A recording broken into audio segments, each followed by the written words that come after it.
Suckers of Jewish settlers storm Al-Aqsa for Passover. Sri Lanka attacks bring together Muslims and Christians.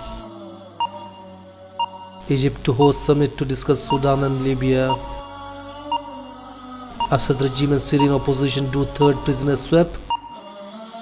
US offers $10 million for information on Hezbollah finances.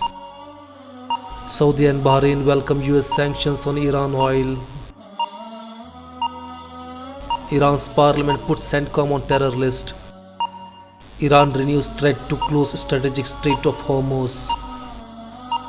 EU regret US move to end waivers on Iran oil imports. AU gives Sudan rulers 3 months to hand over power. Libya fighting continues, death toll rises to 264 WHO. Rights body slams Myanmar's no political prisoner claim.